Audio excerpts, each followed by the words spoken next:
Sure. Ready? Wow. Justin, as always, we'll start on camera 4. You can address camera 2. Okay. I'll punch up camera 2, then your face is all Yeah.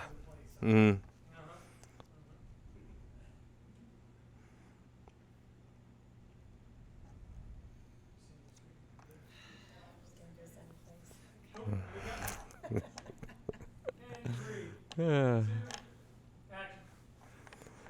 Welcome to You Have Real Estate with me, attorney Justin Clark. Whether you're a first-time home buyer, seasoned investor, or looking to sell your home, this next 30 minutes is designed for you. Think of it like hitting multiple open houses, all from your living room.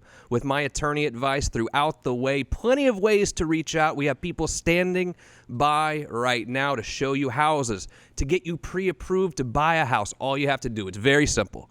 407-205-0400. I also have people standing by to answer your questions via the website, which is youhavepower.com. We're going to show some awesome houses. We're going to talk about the best ways to sell your house. But before we do that, it's time for my opening statement.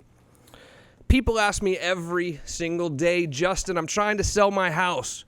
What is the best way to sell my house? And really, we've narrowed it down to 4 different ways people go about selling their home. The first way, the for sale by owner, FSBO as it's called. That's one way, and we'll talk about that in more detail in just a minute. 2, traditional way. You hire a real estate agent, they list the house, and you sell it that way. Number 3, and this is sort of the new way to sell a house, which I'm going to advise against here in a minute, but it's called the iBuyer, open door, offer pad. I think Zillow's even doing it now, the iBuyer way of selling your home. And then lastly, it's the investor. You sell the house to an investor. You've seen the signs, we buy ugly houses, right? So that's another way to sell your house as well.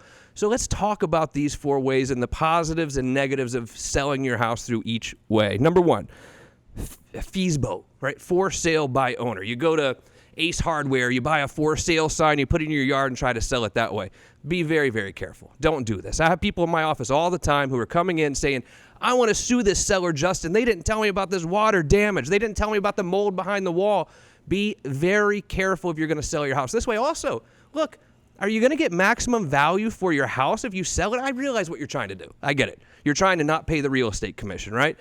But do you realize we live in a market that has tons of international buyers that we can reach via MLS? If you hire an agent, almost every time, the agent's going to pay for themselves and probably put more money in your pocket net at the end of the day. So be very careful with the for sale by owner. Look, I want Ace Hardware to get your $29.99 for the sign. That's fine. But I don't want you to lose out on thousands of dollars that you could have made if you hired a real estate agent. Number 2, the traditional way. You hire a realtor. They're going to protect you. They have access to MLS. They have access to the international buyers. A lot of them are great negotiators, believe it or not. They really know how to get maximum value for your home, and it really is going to protect you from getting sued down the road. Number 3 is the iBuyer. This is the open door. This is the offer pad. Generally speaking, I don't like it. I mean, they're really just trying to buy your house and make a profit off of you, but I understand you think, well, there's some stuff wrong with my house. I can sell it to open door, and they're not going to find out. Not true. Look, open door does inspections just like any regular buyer is going to do. So don't think you can sneak it by them. They're going to come do inspections, probably even a more in-depth inspection than a regular buyer. And the closing costs are the same, if not more. So I don't see a whole lot of advantages with this whole iBuyer routine. So be very careful if you're going to try to sell your house through the new iBuyers. Those are open door, offer pad, and some other ones that are popping up here recently. Lastly, the investor. You're going to sell the house directly to the investor. We've seen the signs on the side of the road. We'll buy your house. We don't care about what condition. So what are the positives and negatives, and when would you want to look at selling your house directly to an investor? We're going to talk about that here in just a moment. It's time for our Real Questions segment for today. Each Saturday here on You Have Real Estate, we ask real estate questions to some of the truly trend-setting people in the real estate market in Central Florida. Today we have 2 very, very special guests. To my left, it is Farrah Bloom. She's with Keller Williams Winter Park. And then I have John Patton as well with Cash Home Buyer Florida. Welcome to the show, guys. How are you? Thank you for having me. Sorry for the delayed start today a little Okay, bit, no right? problem. But you both look great. So let me ask you Thank this, you. John, because you are an investor. You Right. buy houses from people directly. Right. I mean, you're the investor guy in some ways Right. that I was talking about in number 4. When would I want to sell my house to someone like you? Well, there's any number of situations which you might want to give us a call. It could be any of life's different problems. It could be that you're facing foreclosure. You might be going through a divorce. You might need a short sale. You may be relocating because you've got a job transfer and you need to go somewhere else, and you don't have a lot of time. The clock is ticking. So we are a resource for you to be able to sell your home quickly for cash so you can move on with your life. Gotcha. How does that really compare to the iBuyer that I was talking about earlier? Well, it's a little bit different. You know, those are very big companies. I think that if you're going to deal with an investor, it's better to deal with an investor that is also licensed in real estate. I'm a licensed real estate professional in the state of Florida, first of all. Second of all, I live in the state of Florida, and I've done business in the state of Florida for 30 years.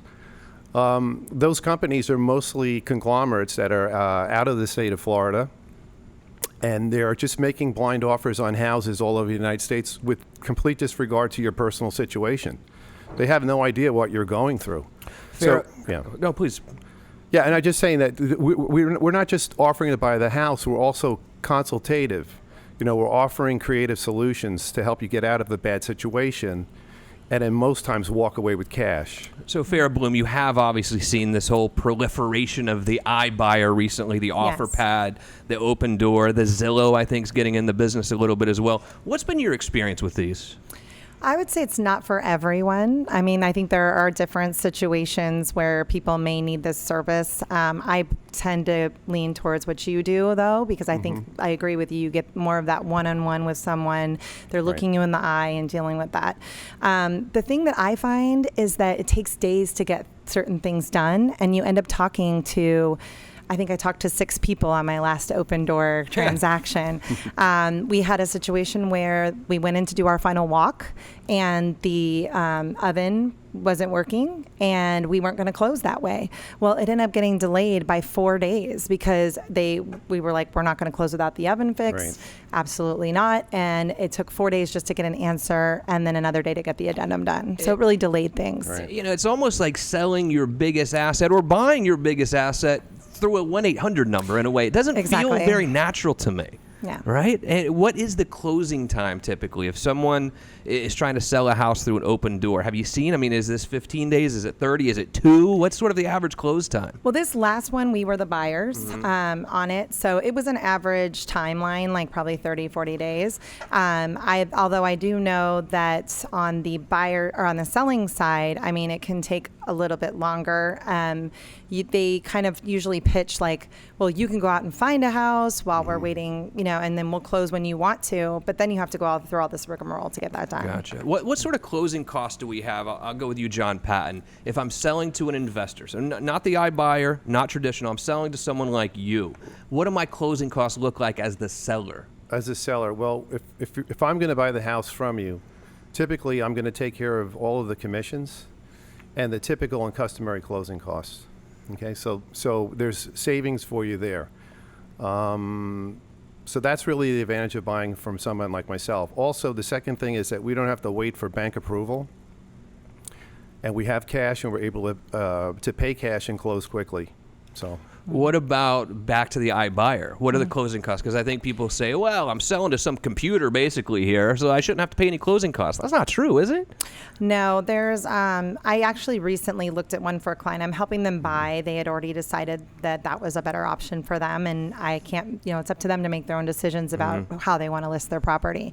But I did look over the contract, and I do know they were crediting back probably over $40,000 to the actual company for the closing costs for their commissions. Right. And that just seems excessive on, I think it was like a $380,000 house. I think it's safe to say that sometimes when you buy a house through this computer, through this like server farm essentially in California, your closing costs can actually be more Yes. than a regular transaction, which is crazy to me. Right. Yes. And then you're telling me time frames, you're looking at 30, 40 days. How long does it take to close a traditional deal? 30, 40 days, right? Right. I mean, what is the benefit to using an iBuyer? Can anyone give me a benefit, please?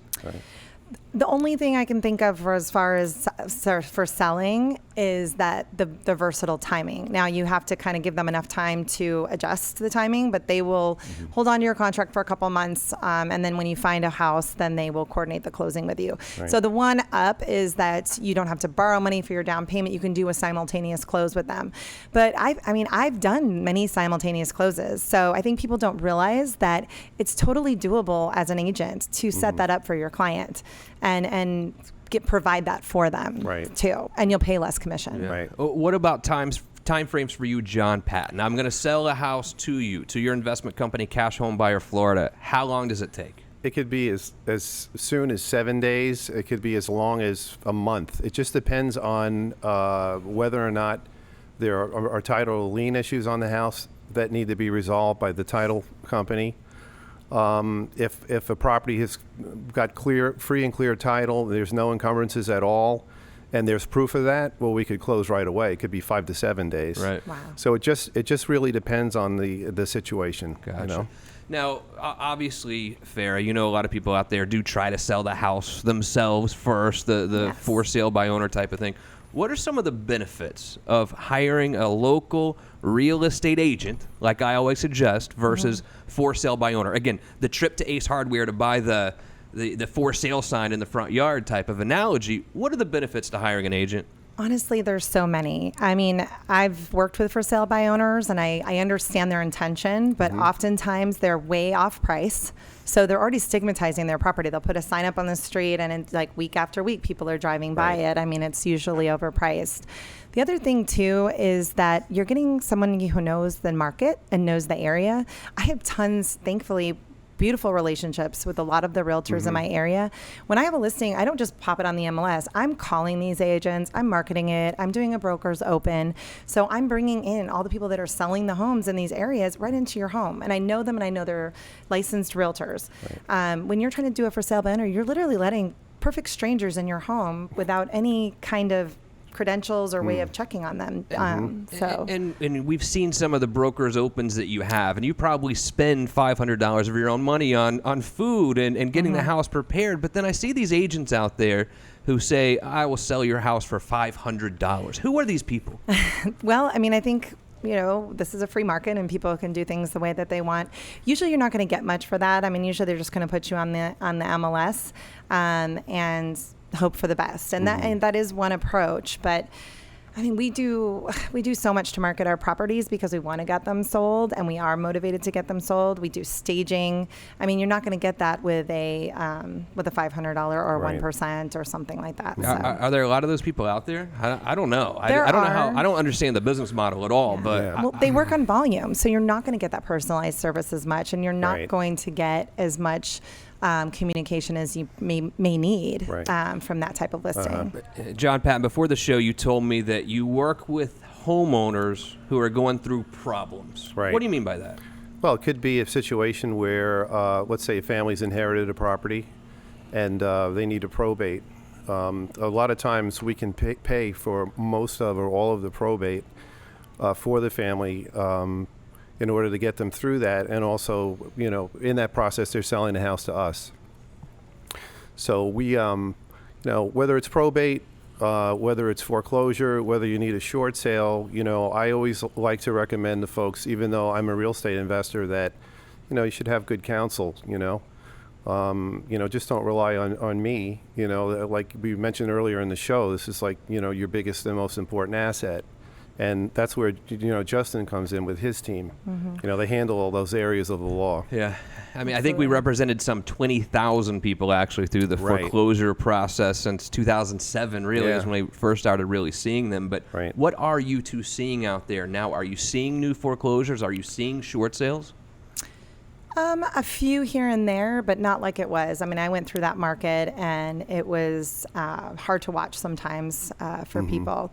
And we are just, but they are out there. And I think too, there is more of a presence of what you do now too. Right.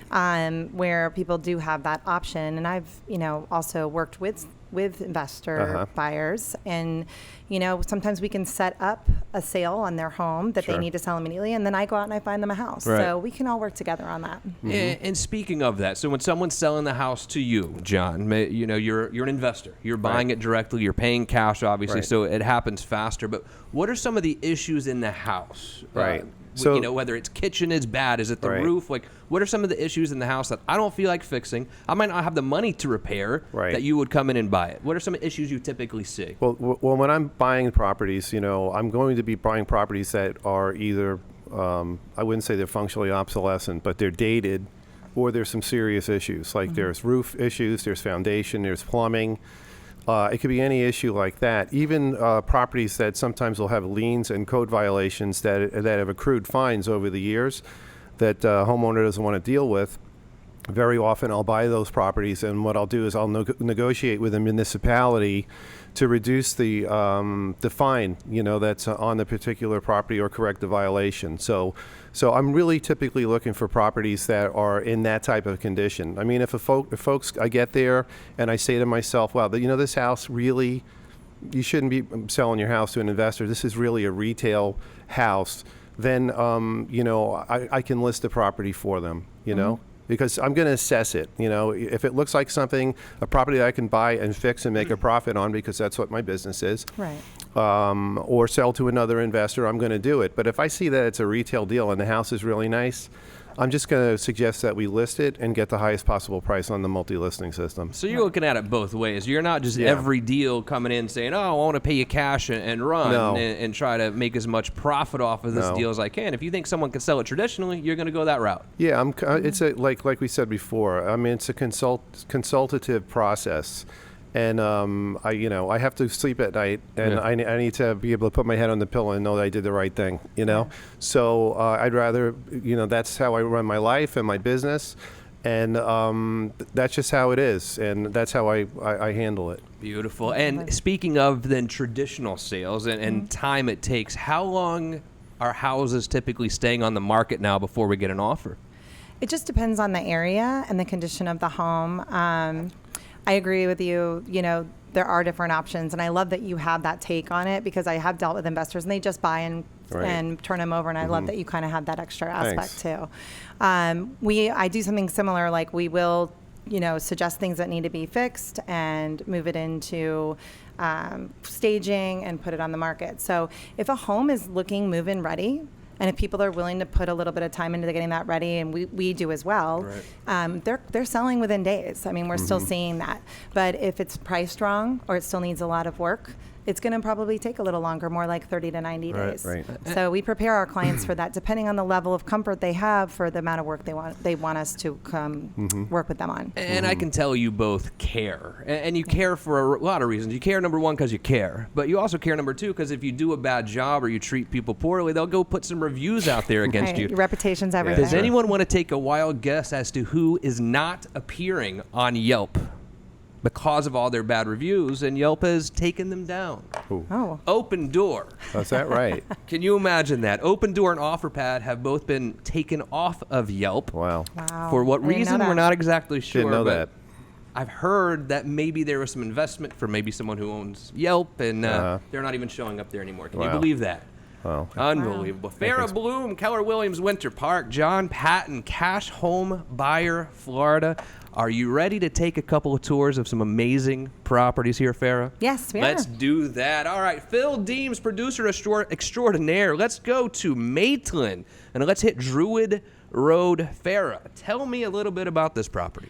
Well, this is 1303 Druid Road. It's what we call an atomic ranch.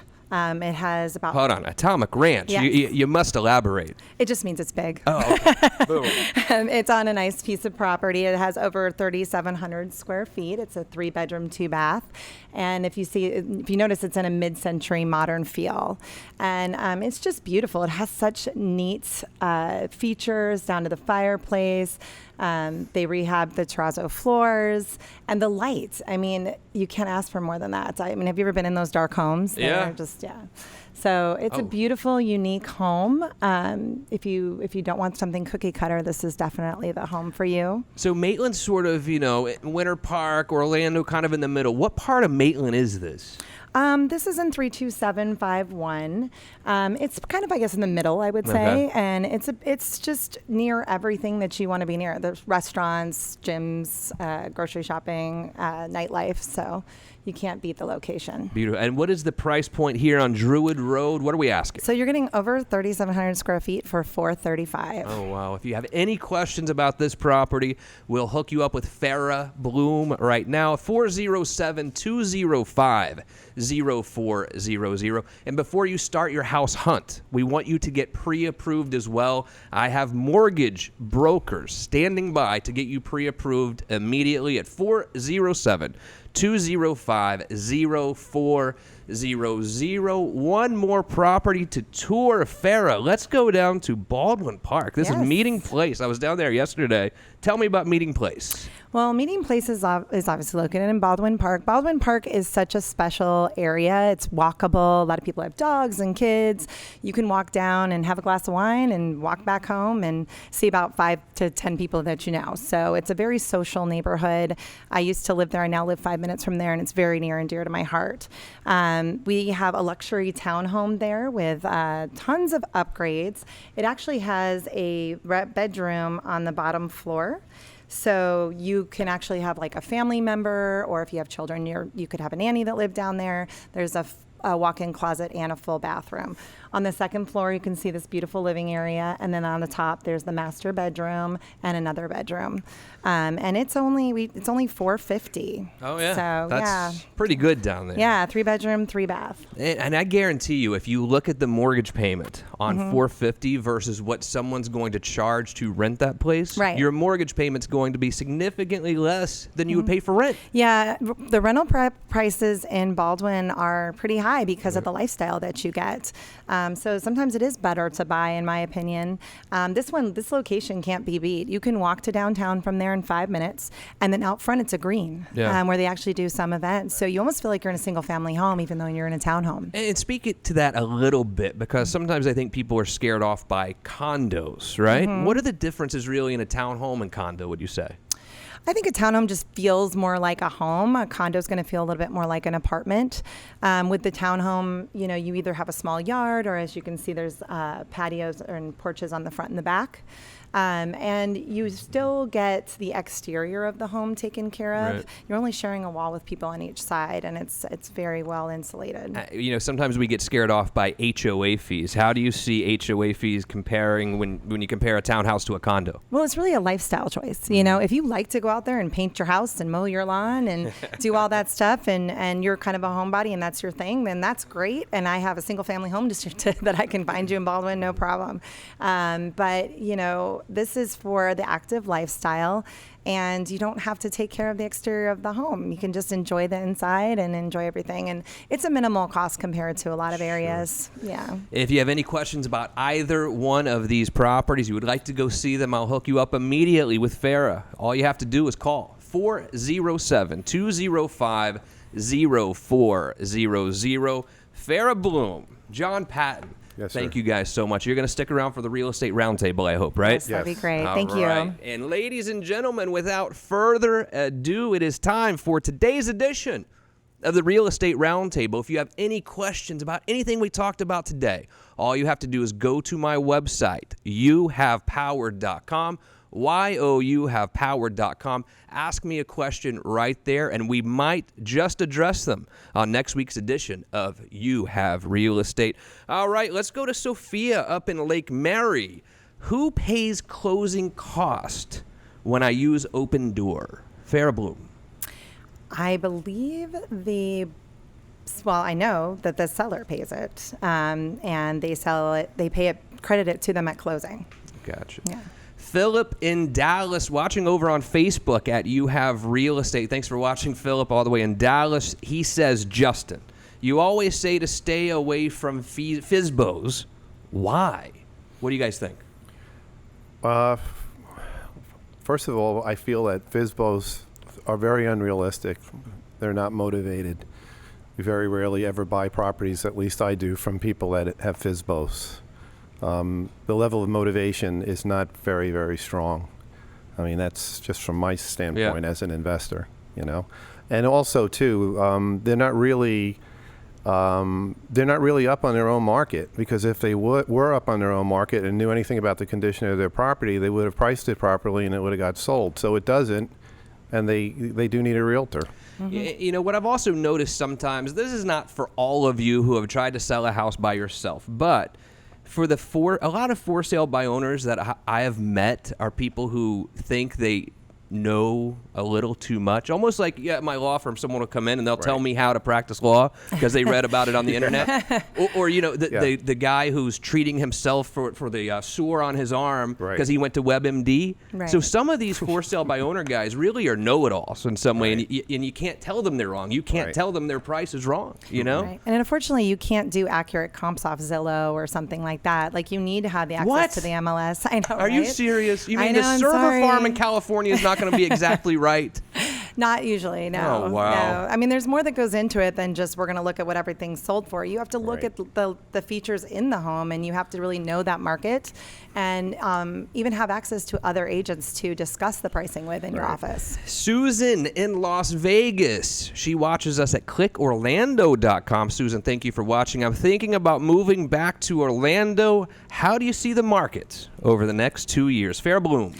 I think that it's gotten a little better. I mean, things were just kind of turning and burning. It was kept my cardio going, but it's now kind of more a normal market. So you actually can take a little bit of time to decide what you want. You can really go after what you want. I find that a lot. People are a little pickier, and I don't blame them. But it's still like a growing market. Orlando's amazing. It's continuing to grow. So I think it's a great investment for sure. John Patton, what do you think? Well, I recently came here from South Florida. My business was all of South Florida. We're still very active there, but I saw a tremendous opportunity here in Orlando, and I moved up here and started a second location here for that very fact that the market.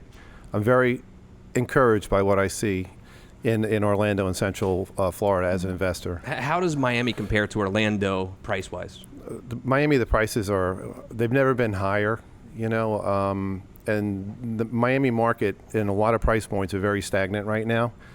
Prices have gotten so unrealistic that it's kind of like flatlining on a EKG machine. That is John Patton, cash home buyer, Florida. John, thank you for being here, sir. Thank you, sir. And Appreciate that it. is Farrah Bloom with Keller Williams over in Winter Park. Excellent job, guys. You're invited back anytime. Thank you so much for being here. Thanks for having us. But most importantly, thank you for joining me today here on You Have Real Estate. If you have any questions whatsoever, the phone number 407-205-0400. People standing by to give you a pre-approval letter today to start that house hunt.